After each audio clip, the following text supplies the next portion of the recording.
Nicaragua. Yeah.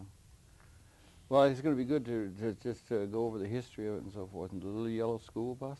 Yeah. That was something else. That was really a defining moment, I think. You know. It was. Yeah. You've really been through a lot. Yeah.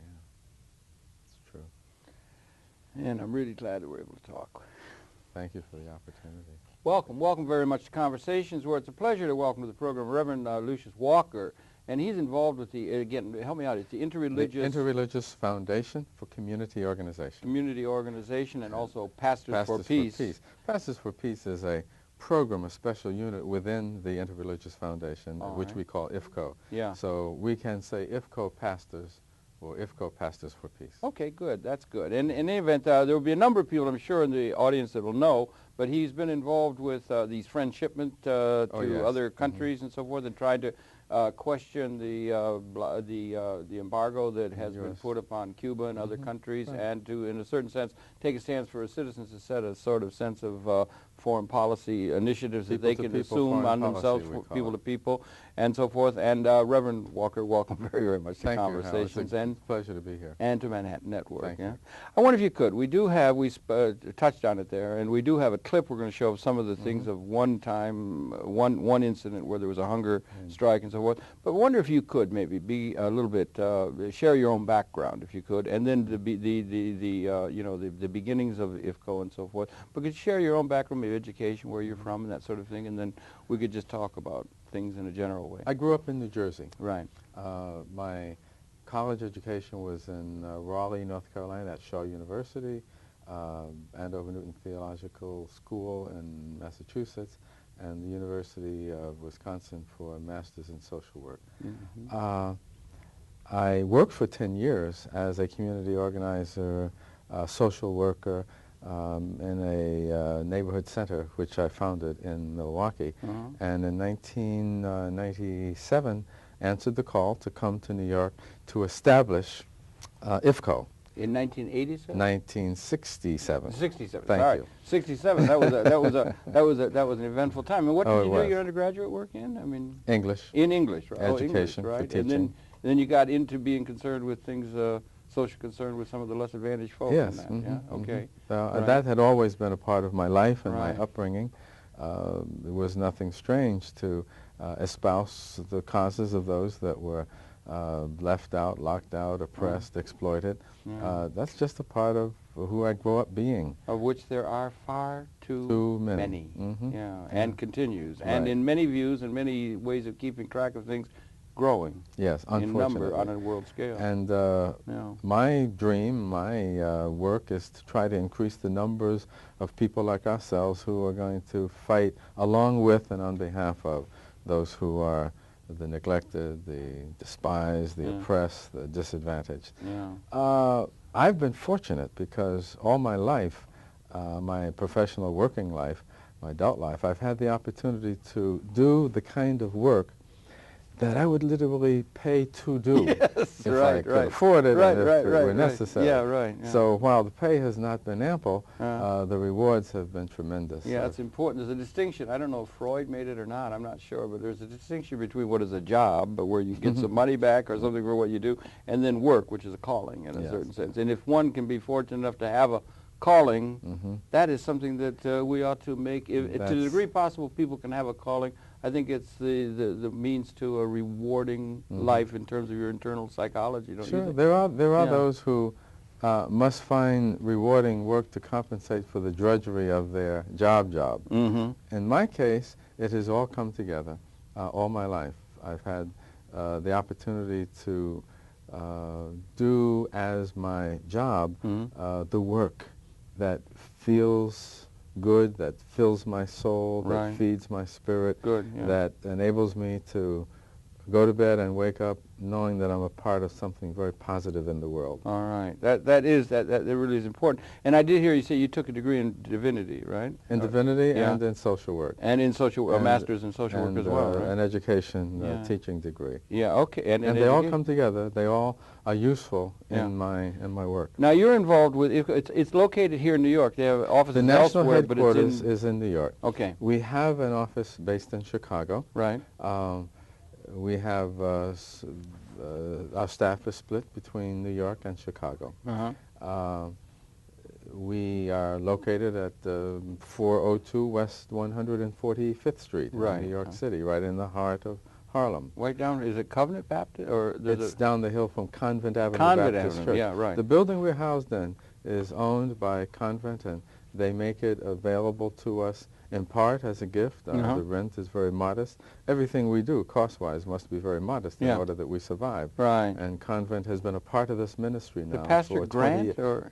Yes. Yeah, Pastor Grant is, Clarence P. Grant is a wonderful, wonderful supporter of our work. Yeah, right. And it's good that there should be more. We've been doing some things with some people who are looking at, the ability of the church to be a, a factor for social progress and progressive cause and that sort of thing. And there's more going on in the realm of the church, and more committed people doing things than perhaps a great deal of the more secularly minded people in the society might realize, isn't there? There's a great deal going on. I can speak about this personally because I had the privilege for a period of time of serving as an associate pastor at Convent. And now I am pastoring a new start, a church that was newly started about a dozen years ago, based in Brooklyn, the Salvation Baptist Church. And I do that simultaneously with my work at IFCO.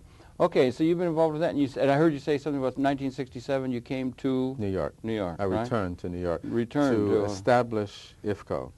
Oh, you did that far? Yeah, that's right. You just had a 30th anniversary, didn't you? Congratulations on that. That's a major milestone. This is a great anniversary period for us because October last year was the 30th anniversary of IFCO. And this fall is the 30th anniversary of the special project Pastors for Peace, which started literally in August of 1988 when we were doing the work of IFCO. We were delivering humanitarian aid to the Atlantic coast of Nicaragua, and the boat on which we were traveling was attacked by Contra. Right. You were actually wounded in that, if I'm not mistaken. I was shot. You were there with your wife, eh? With my daughter. Oh, your daughter, Gail Walker. We were leading the delegation. 2 people in that boat attack were killed. 29 were wounded. And I was able to see firsthand an example of terrorism promoted, organized, paid for, directed by my own government. And as I lay on the boat, wounded from that gunshot wound, I realized that the bullet, which came within 4 inches of shattering my spine, was paid for by my own tax money. And it shaped in me a resolve to not simply acquiesce and go away quietly, but to renew our efforts to fight against the foreign policy of our own government that would kill innocent civilians. Do we, and we use the term, and I wanted to talk to him, and we do have videotape of some of the events that were involved. I don't know if there was a little school bus incident. No, the videotape we will see is from 1996 when we were taking a caravan primarily of computers to serve the hospitals of Cuba. And I assumed that would be the most uneventful, the easiest project we had ever done. Computers to hospitals and clinics. But we're getting a little bit ahead of ourselves because maybe we should go back and talk a little bit back if we can, because you became involved with that, and then you've been doing these things that are called friend shipments, right? Yes. And you've been doing, you've been sending, maybe we want to talk about that, because there are a number of churches and people that are involved in taking material and sending it to Cuba and other places. Cuba, Nicaragua, El Salvador, Guatemala, Haiti, Chiapas. Right. And you've been doing that, and you've been sending that, and you call those friend shipments, right? Yes, they're instruments and maybe you could peace. Talk about it a little bit. In 1988, the night after the wound, being shot by Contra in Nicaragua, I prayed for an inspiration as to how to respond to the experience of being, as it were, shot by one's own government. And the inspiration that came that night in the hospital in Managua was that we should form a special effort called Pastors for Peace. One, to say that we are people of faith. And we're responding and doing this work out of a deeply felt commitment to the biblical mandate to be good neighbors, to live in peace, to promote peace. Secondly, to make it clear that I would not go away and just be glad I got out of there alive, but we would go back. And we would go back in strong numbers. And we would go back giving an opportunity of for others to join us in a major, massive effort of people-to-people foreign policy to counter the negative ill effects of our government's foreign policy. Next day, at the Baptist Hospital in Managua, I got off of my bed and went across to the conference room and announced to a major press conference the formation of Pastors for Peace. All right. The first project we announced was for a friend shipment to go to Nicaragua to arrive as a Christmas gift to the people of Nicaragua. Right, okay. And that was August, right? Yeah, well, right. We worked hard and we organized the first caravan, the French shipment, which arrived on Christmas Eve. Oh, man. It was a glorious time. Yeah, I'll bet it must have been. And what you're talking about, you're getting volunteers or people from around North America? Or how does it work, actually, the physical thing? Say that one, and then that was a model for others that were to come. Yes, yeah. We put the call out all across the country for people who want to voluntarily participate in this humanitarian gesture of peace in our hemisphere. Okay. People may donate vehicles, they may donate the aid, such as medicines, medical equipment, medical supplies, construction equipment, generators, special tools and machinery for rebuilding homes and villages that have been destroyed by, like in this case, the Contra. Machines to help develop agriculture and to feed people. Yeah. Vehicles that would be donated, or in some cases the vehicles would be given to be used to take the aid and would return. School supplies, items for children, everything that's needed by the people who are suffering because of our policies is what we intended to be taken and to be delivered as gifts, donations from the broadest range, the most diverse array of U.S. citizens to the people of those countries. The first one was Nicaragua.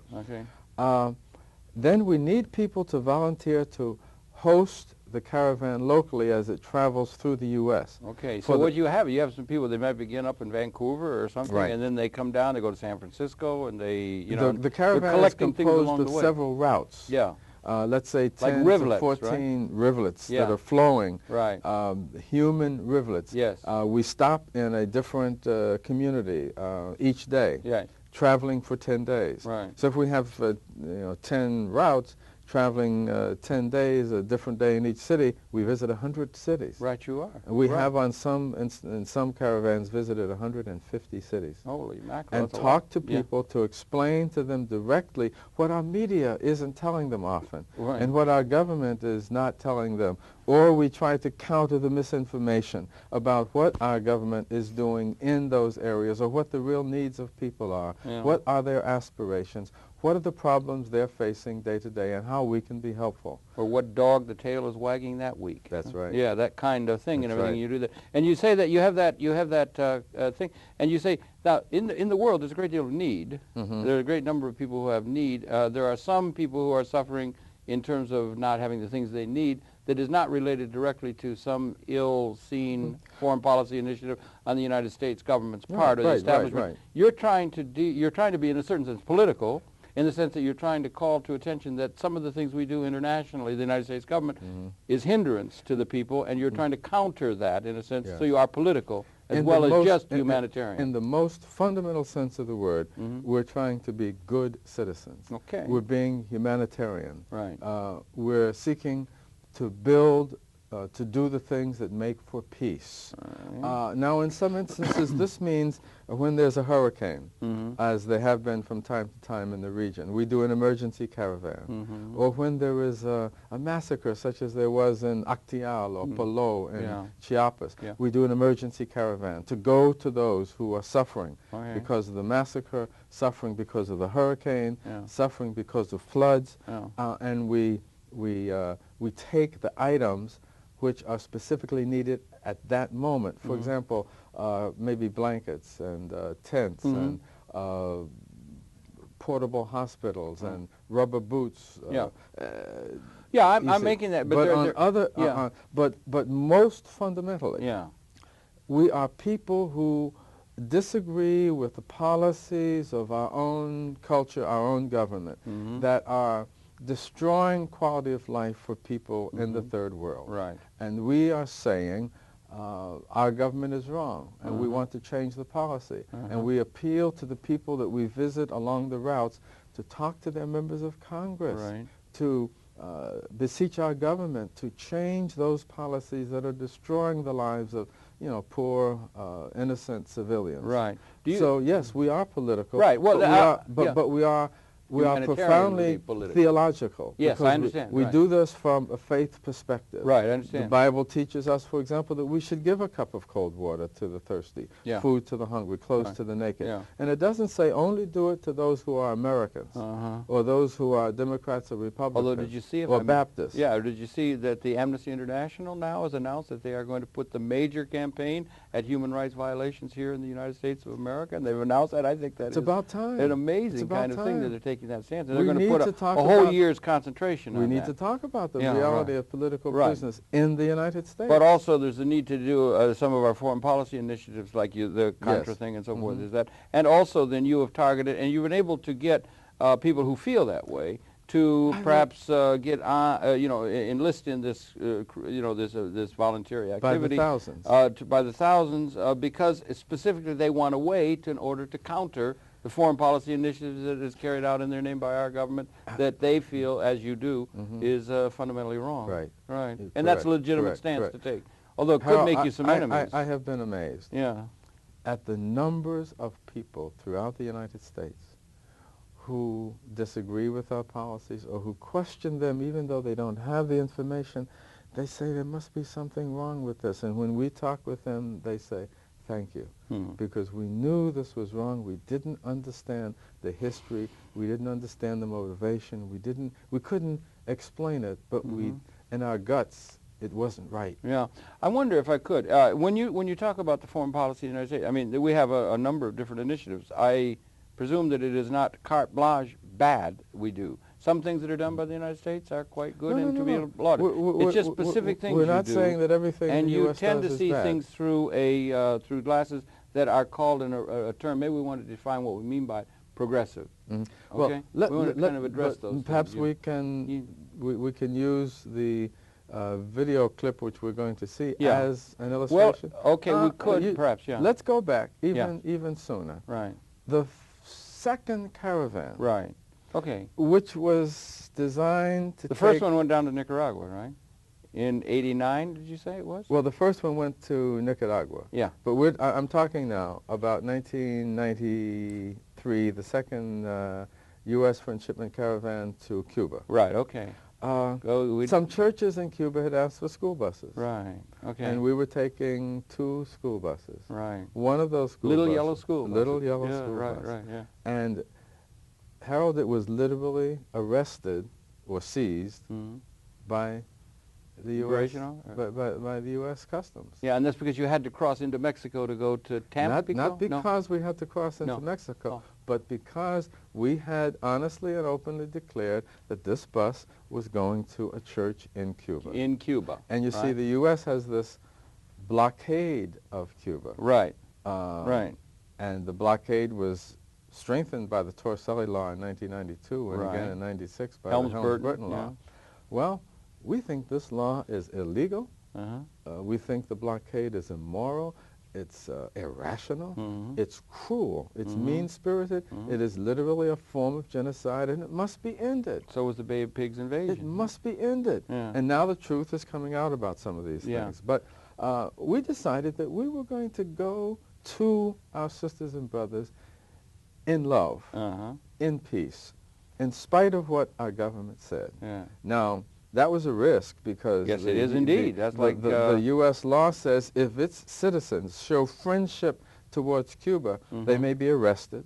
They may, if convicted, be sentenced to 10 years in jail, fined $1 million per person. No small matter. No. But we still have found hundreds, thousands of people who support this effort because they know that our government's policy against Cuba is wrong. Well, when they seized that little yellow school bus, there were 14 people on it. You were one of them. I was one of them. Yes. And we had a meeting on the bus. And we decided that we would stay with the bus until the bus got where it belonged in Cuba. To Cuba. Yeah. Now it had to go into Mexico to be transshipped, right? That's yes. But anything that we take to Cuba must go through another country. Yeah, because you cannot go from Miami or something because that is or New York. Or New York. You can't just put it on a boat and go to Cuba. We can't visit Cuba by simply getting on an airplane in New York and flying to Cuba. Yeah, no. The dumb law. Yeah, right. It's economically feasible. We're going to want to maybe visit that whole idea of sanctions and how much of the world is sanctioned by American policy and how it influences the UN and that kind of thing. But anyway, we stayed on that bus for 23 days. That's right, I remember. A 23-day hunger strike, 14 people. Yeah. But while we were on the bus, there was a campaign internationally. Yes, it got all over the world. To pressure the U.S. to release the bus right. and to reconsider its policy towards Cuba. Well, ultimately, the bus was released. Right. Right. And that bus is now in Cuba. All right. It is the taking children to escuela. It's the most revered vehicle in all of Cuba. Yeah, right. You did that, right? Yeah. And there were some other things that were involved in that friend shipment, and food and powder milk or something like that. School supplies, because you've gotten some notebook pads, some tens of tons medicines, of materials and things like that. We have taken over the 10 years that we've been taking caravans, 8 years to Cuba. We've taken over 1,700 tons. 1,700 tons. That's a lot of stuff. Yes. Yeah, and you've taken a lot of things. I wonder, do you have a problem like you've also? I know you've worked with Ramsey Clark and that kind of thing, and the International Action Center. He visited us on the yellow school bus. Yes, he's been supportive of our effort. He's great. Ain't he great? He's lovely. He is just somebody that's beyond belief. Sometimes in terms of a committed person. Yeah, he's a real shining soul. He's an inspiration. He is. Yeah, right. He's been there, but you've been doing that, and then you've been sending these things, and I wonder because there's been some things, I know that they got some things through the Iraq. There's a million of various estimates of the children that have died as a result of the sanctions on Iraq and that sort of thing. But I wonder if we could come back to you've taken these things and you've taken it always with humanitarian aid, and that sort of thing. And you've tested this idea. But the idea of sanctions itself, how widely sanctioned is the world in terms of the foreign policy initiatives that the federal government has or something like that? How wide are they using this, and how, what is the dimension of that, just in a brief kind of way, if you have it at the top of your head? Let's start Seems to me with, like half the world's being sanctioned or something. Let's start with the fact that the Universal Declaration of Human Rights declares that food and medicine should not be used as a weapon of war. Well, it certainly is. Okay. Yeah. The sanctions that are imposed by the United States primarily in the world today against small third world nations, never against nations that are powerful enough to resist to be equal in power to the U.S. But always small nations, always poor nations, always third world nations. Nation after nation after nation. The pattern of the bully. We have imposed sanctions against them, whether it's Iraq or Iran, Nicaragua, Cuba, of course, is the most glaring example, and Iraq right now.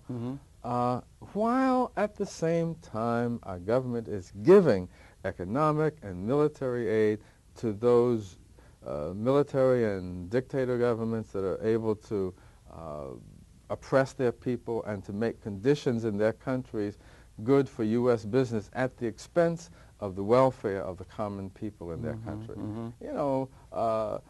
While we are giving military aid to, we could name a list of countries. When we were supporting the military junta in El Salvador, we were opposing the Sandinistas who were trying to bring reforms to Nicaragua.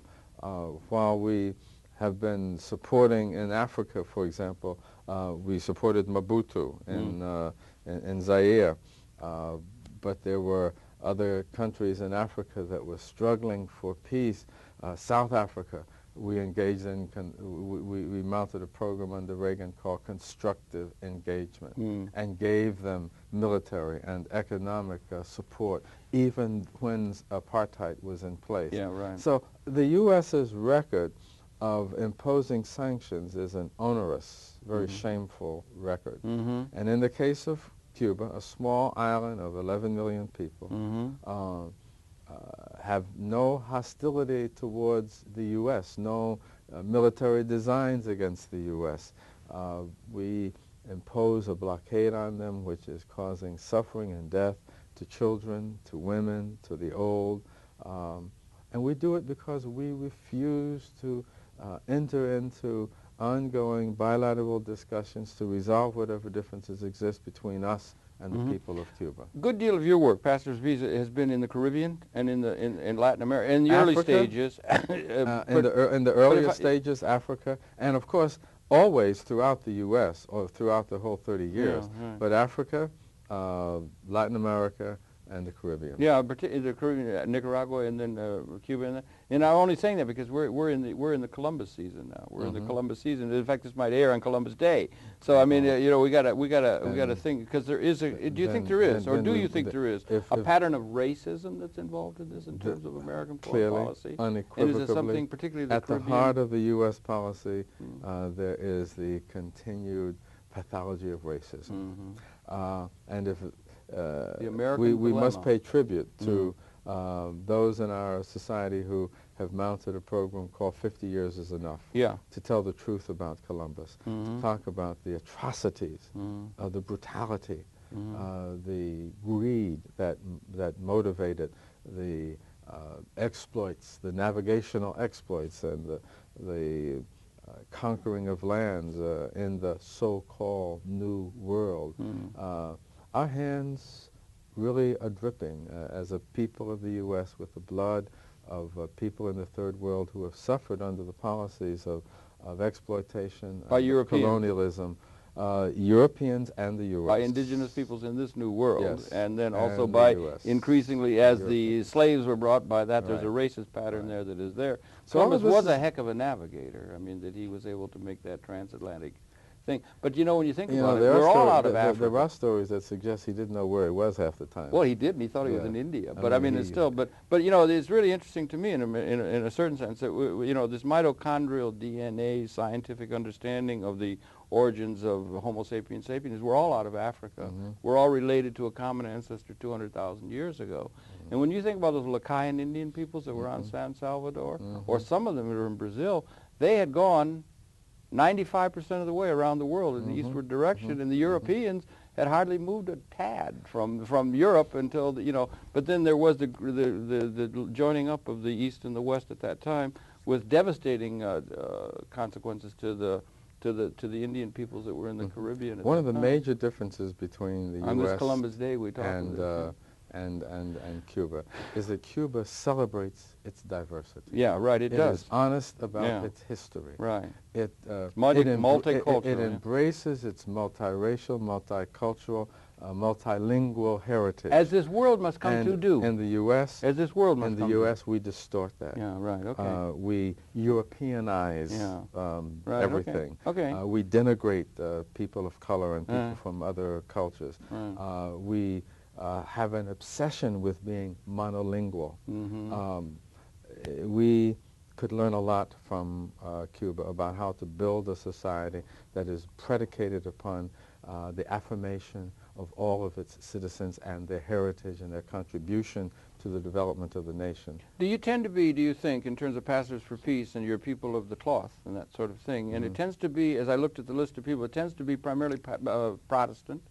Lutheran, we Baptist, we are open. Methodist? We are open You're to open to everything, all. We're but open to all. there's little representation that I could see of Catholic or of Jewish. We have. But I presume you have interreligious connections with other internet. And do you begin to begin to involve Islamic peoples as well? And I just wonder, how far does the ecumenicism of the interreligious movement go, or is it strictly Protestant?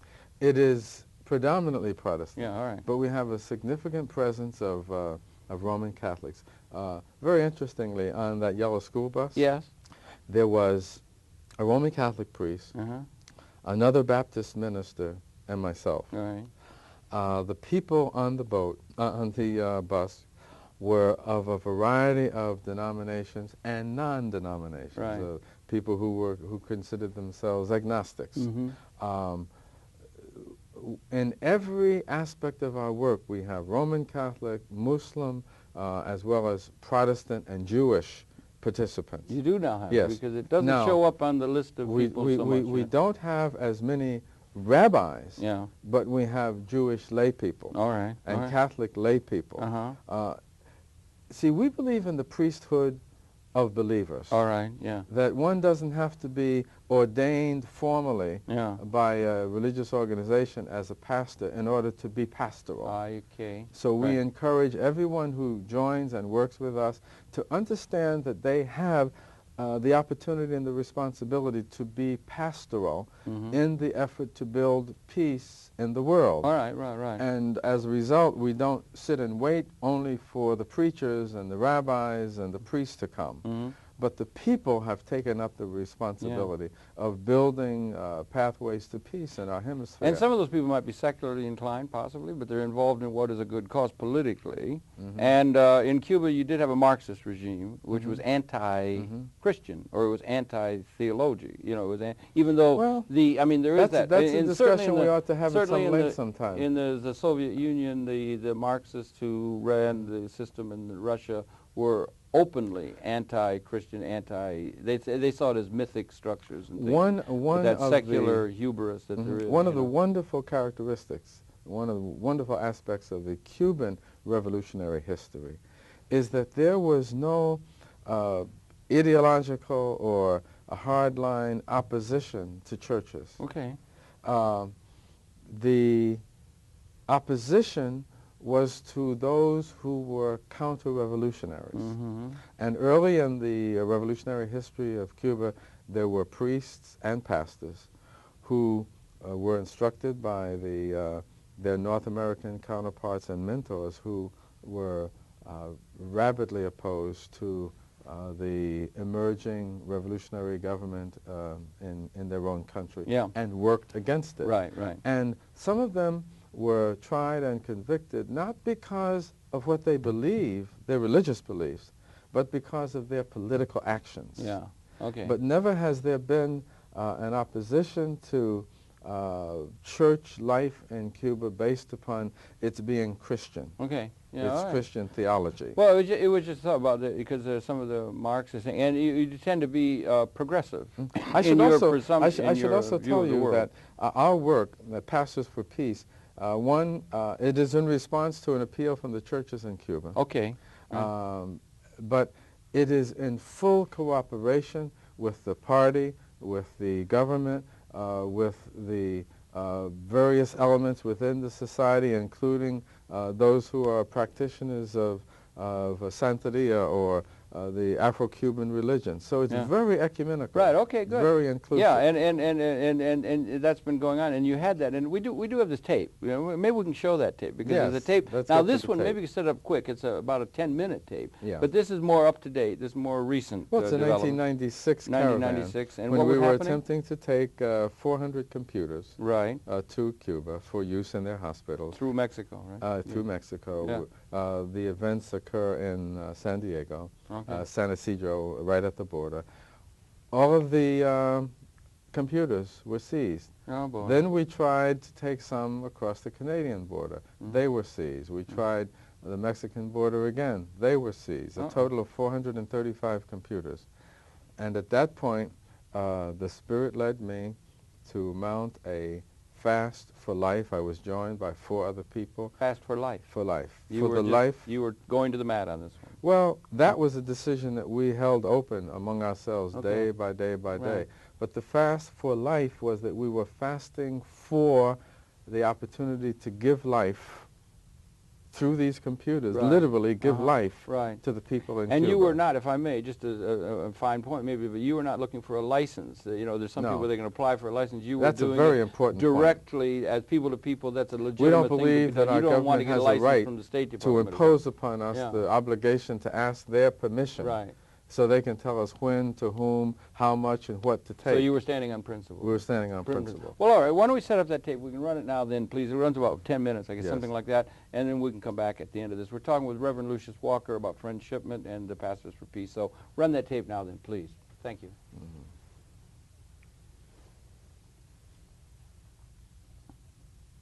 The whole world is watching. The whole world is watching.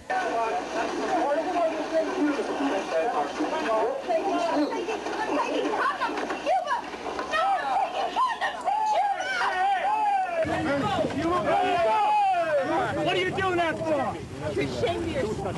What are you doing that? This one's going to Cuba. That man's over 90 years old. Oh my God, no. When I heard that this caravan had been stopped at the border and that federal agents using their police power and using their ability to seize private property had detained people, I was stunned. What occurred at the border was something out of Kafka. It was something that we would expect to occur by some second-rate banana republic in South America headed by a military dictator. That is how our government was reacting to this shipment of computers to Cuba. We couldn't comprehend why our government was spending this kind of money to prevent a simple 325 medical computers from going to the churches of Cuba for distribution to the hospitals. We think it's regrettable that our government finds it necessary to go to such expense to prevent its own citizens from doing a simple act of love. By the work of the Spirit, the work of love, a work of hands and feet which will carry medical supplies to express our love and compassion for those in need in the country of Cuba. This is a work of God to bring down a wall of hostility, and let's carry it out.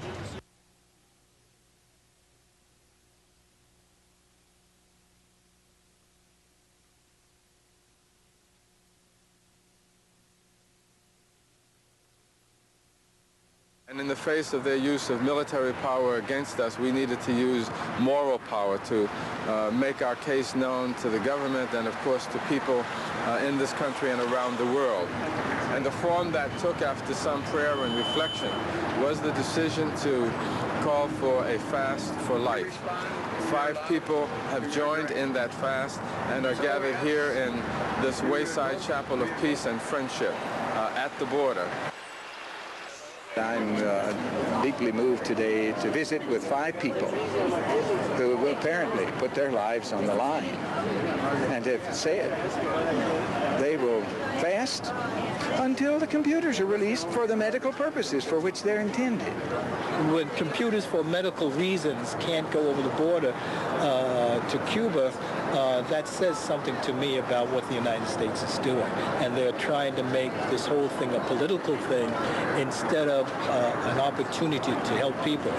Well, I would like to see the United States government allow these medical computers to go to Cuba, where they can be go to hospitals so they can facilitate the exchange of medical information from one part of Cuba to the other, including isolated rural areas that don't have maybe a full-time doctor there.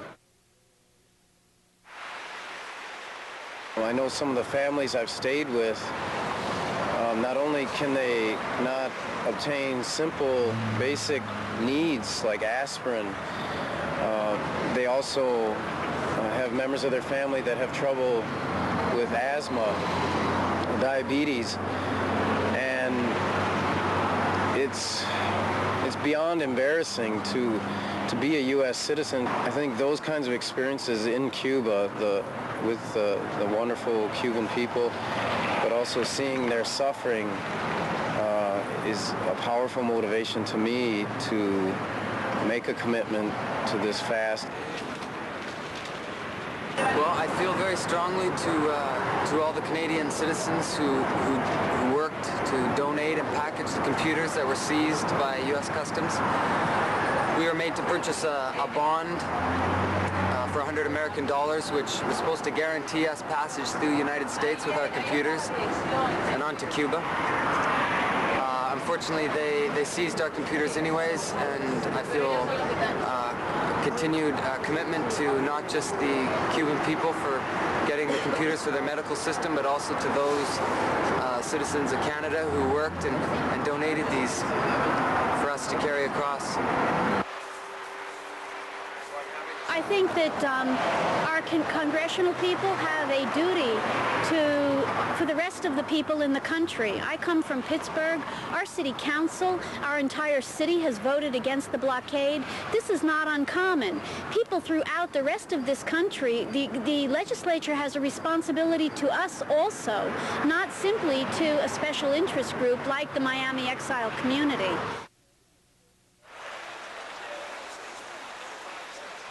To make a health system work nowadays, you need modern tools, which includes not just medicines, but computers. These computers are now confiscated in the hands of custom authorities in San Diego, locked up because they are supposedly lethal weapons. It's a bizarre type of logic that says that help for sick people, help for children, help for human beings, for their health, is considered lethal, considered helping communism.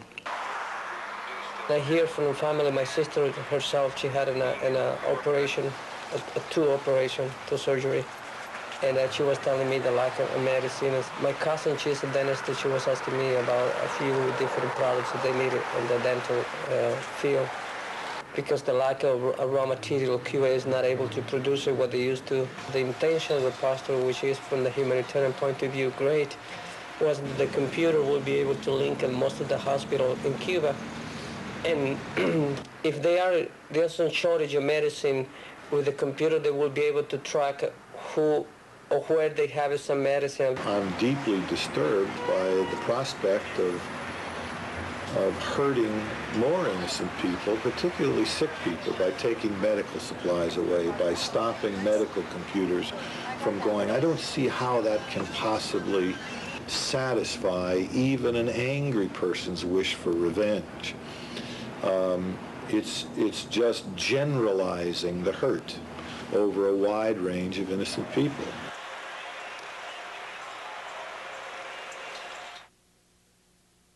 In return for the few votes that they will give, I hope that we will be successful in convincing more enlightened persons in the Clinton administration that those computers pose no threat. They're not something that should be part of an embargo, which is arguable at best, that they ought to be released, and Pastors for Peace should be allowed to complete its mission of mercy in delivering those computers to Cuba.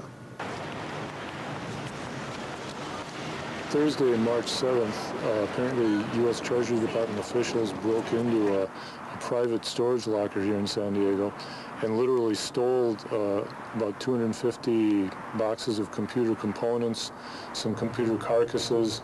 There were some medical supplies, medicines, but not have crutches. Our voice they were not feedback. Functioning computers, and our intention was to take them back to San Francisco. I've been working for the past week and a half, almost 2 weeks, trying to set up a meeting with Treasury Department officials and customs agents here in San Diego to discuss some of the outstanding issues. They've not only refused to meet with us, but I can't even get my phone calls returned. Which is okay. We have all decided that this fast must continue until the medical computers which were seized by the U.S. Treasury Department are released. We have not wavered in that commitment.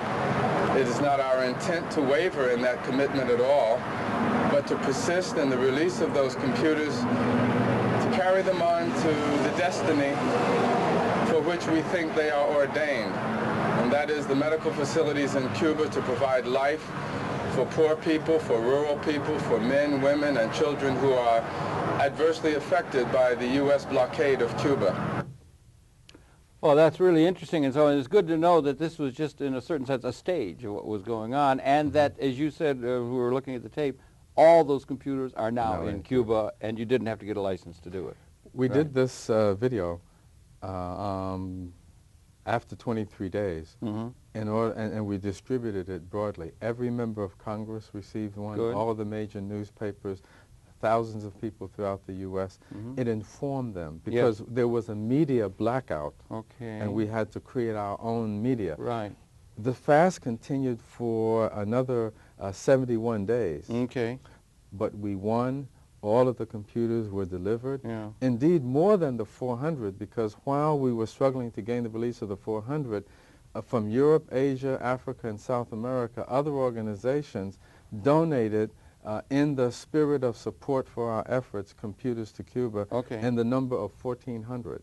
So ultimately, Cuba received 1,800 computers rather than the 400. You know, one of the things, if I may, about these sanctions is, and it certainly has come out in the case of Iraq, you know, we've had a lot of children die, is this idea of dual use, where they will say something, some piece of technology which you put computers, say for instance, are going to go to serve the hospitals and the children of Cuba in medical need and so forth. It could, but somebody could argue and say, well, those computers could be used to do a tracking system for a missile or something. And they could say dual use, and they almost anything that could be exported could be in some way or another seen as being something that could be a dual use.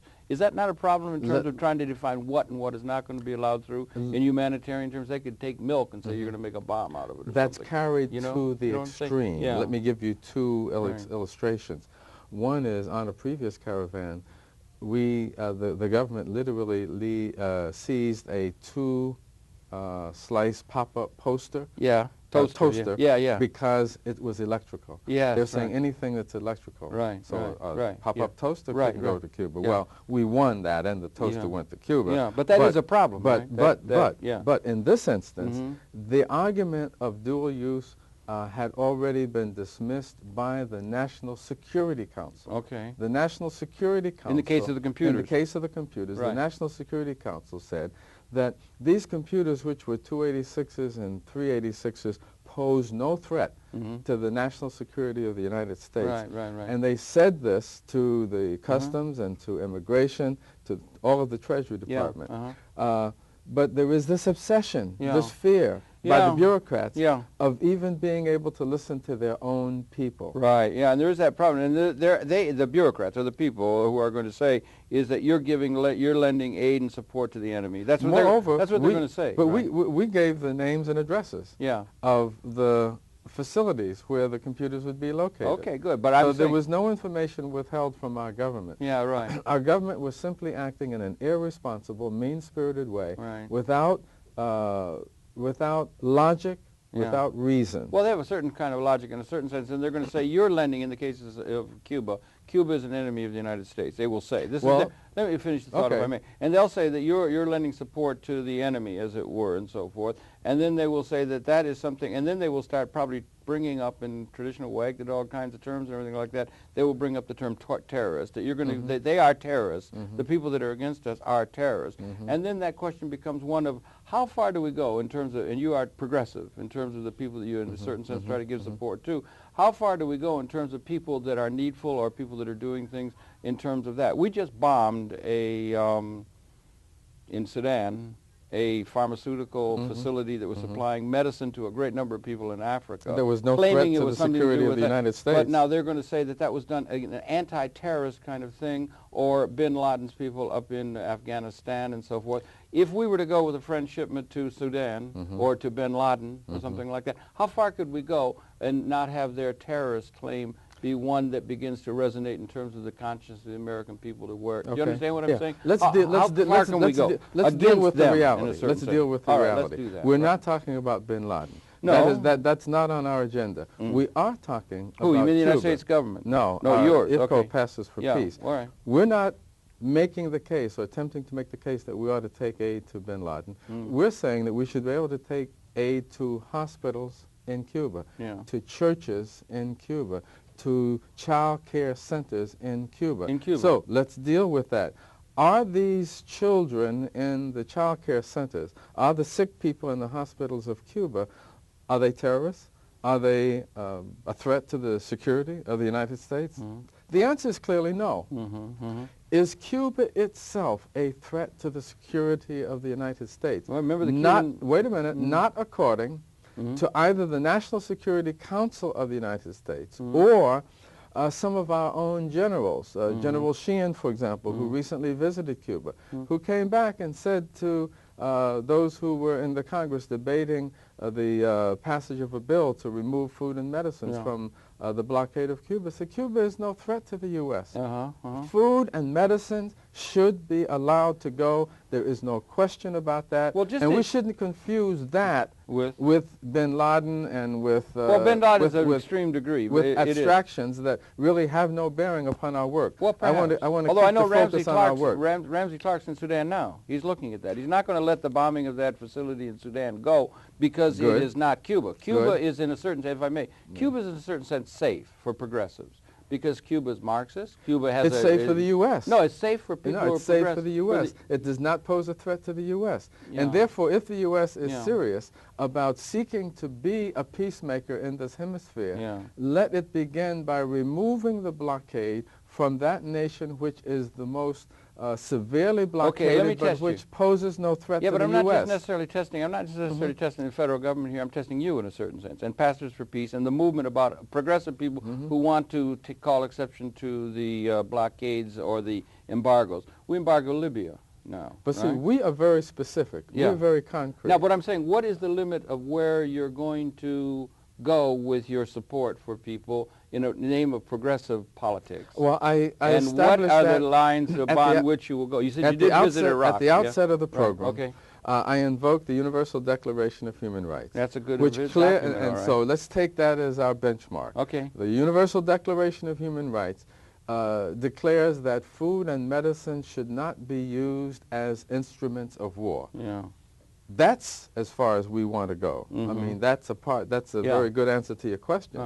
If we could agree with, if our government could agree with us, that food and medicine should be exempt from the blockade. Anywhere? Anywhere. Yeah, all right. Why? Okay. All right, all right. Anywhere. Okay, well, that's a principle. Anywhere that there are people who are hungry and people who are sick. Good for you. And you're known for taking principled stands. You didn't just go and get a license and go the easy way. You took a principled stand. And I'm saying, how far can we go with this idea of, standing up to the face of, in not allowing dual-use kind of ideas to come? And how far can we extend this idea of extending humanitarian help to fellow citizens of this world and not take the dictates of a government that's going to say, well, you can't do it to them because they're terrorists? Let me reiterate. How far can we go? Let's begin by agreeing with the that food and medicine should be exempt from war policy. All right, okay. That's a good principle to try and fight for, right? Number two, as a second principle, that there should bilateral discussions at a proper governmental level should supersede the imposition of blanket blockades or sanctions against innocent civilians, right? What this would suggest is that our government ought to sit down. The Bible, with Cuba, the Bible says, come now, let us reason together. It's time to reason together. Cuba wants to talk. If they didn't want to talk, we'd be critical of them. They want to talk with the U.S. U.S. doesn't want to talk with them. U.S. wants to impose a blockade. We say it's wrong. We say it's contrary to the scriptures in which we believe. It's contrary to the Universal Declaration of Human Rights. It's contrary to the will of the United Nations, which has voted 5 times in increasingly overwhelming numbers against the blockade. The U.S. doesn't have, our government doesn't have a foot to stand on when it comes to the blockade of Cuba. That we should be able to agree on, and once we agree on that, I'd be willing to discuss, bin Laden and everything else. Universal. So universal declaration, universal declaration. I understand the word. It means it all, right? There ain't exceptions to that, right? I understand. Yeah, right. I understand. But you have a particular focus on this thing of Cuba right now, because that's Cuba That's a Nicaragua, you know, Haiti, Chiapas. We have a caravan. That's going. right. You're going to Chiapas we have a caravan now. I wanted to going ask you about to that. Chiapas in November this year, right now, and 98. another caravan to Cuba in June of Now, 99. how about that thing with Chiapas, if I may? Cuba is a sovereign government, okay? That's the thing. You're going there. You're dealing with that. Now, in the case of Chiapas, you got some what would be called by the national government in Mexico some rebels. And you got people who are rebelling against the government, so you've got an internal conflict there. And does that complicate it at all? If you're taking things to the, you know, commandante and stuff, or people that, well, or am I maybe steered wrong? Let me be very clear, because you slipped that in. We're not taking anything to the commandante. You're not. So I don't want that to go unchallenged. Okay, we are good. taking. Well, thank you for correcting me. Well, to some of the people that have been. That was not in any of our materials which you read, by the way. You're right. You're okay. right. You're right. So I'm glad you admit that. No, that's good. Let's make that clear. You're helping the people that are being war-torn. The indigenous population right, okay. of Chiapas. Right. The poorest people in Mexico. Right. But the people who live on the richest land in Mexico. Right. There's something rotten. There's something rotten in Chiapas, right? And we're going to those who have been victimized by their own government, victimized by the conflict which they're caught in, victimized by the policies of our own government, which has not held Mexico accountable for the human rights violation, and by our own government, which sends U.S. Military to train and to so help. We're complicit in sure, that. We're complicit. Right. So we have and a right. we have a right and a responsibility to help the poor citizens, the indigenous population, who are caught in this crossfire. Right, because they're the ones who are really hurt by that. And that's who we're going to. And it's a calling the by people the in people in the church. Remember the massacre yes, in Acteal on December 22nd? 50-odd people killed, right? No. 400 and some were killed. So many. And we're going to that community in November. Good, okay. Palo, which is now a center of refugees flowing from the surrounding municipalities where there are atrocities and human rights violations. Their homes are destroyed and burned, men and young men killed, crops and cattle being stolen. They're flowing into Palo. Yeah. They can't, the good people of Palo cannot handle the refugee population. Right. We're taking food and medicines to that community. Right. You are doing that in the name of Christ. You're doing that in the name of good Christian works and humanitarian aid and support. In the name of an effort to bring peace and humanity and to struggle for the long-suffering people for the people in the area. Yeah, and again, these people are, this Columbus Day. And we invite people to join us. Yeah, absolutely. And on this, it might be appropriate on this Columbus Day for people who have a sense of, let's say, the harm that is done in the name of altogether too often racism. Right. And it is interesting that we have a number at the end where they can contact you, but it's interesting to me, in my way of thinking, these violations of human rights on an international scale is being brought again to focus on the fact International Amnesty International is now highlighting human rights violations within the United States ought to embarrass increasing numbers of Americans to begin to think about what their government's doing, not only at home but overseas. And your effort has gone mightily in trying to highlight those events and We're to call our attention to patriotic citizens of the U.S. calling our government to accountability. Good for you, the voice of conscience and calling truth to power, and appreciate all your work. And thank you really very, very much for all of that and for the fast. You really put yourself on the line. I appreciate it very much. And I appreciate your coming in on Conversation Man. Thanks for the opportunity to pleasure to converse with your audience, and I hope there'll be a good response. Those who are interested should call the number. Right, we're going to put it. We're going to put at the end of the number here. You'll see a number for the church here in or the center here in New York, and also for a website where they can get involved, and people could start a rivulet of help. That's going to be going to Chiapas. It'll be coming through New York in early November, I think, right? Yes. So the number of churches getting involved, and citizens are. Your pleasure to have the perceptions in of Reverend Lucius Walker, a major voice in terms of bringing justice to the world. Happy to bring you those perceptions. We invite you to tune in again next week. We'll be coming back. Reverend Walker, thanks for all the work and for coming in. Until next time, thank you. So we just got that.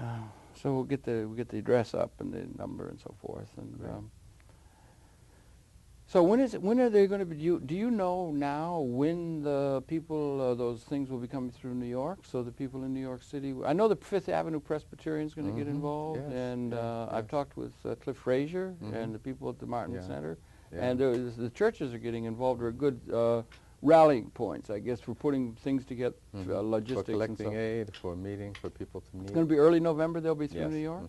Okay. Actually, the first New York will be the first week in November. First week in November. And when do you expect to get to Chiapas? I don't remember the exact date. We'll get to Chiapas on the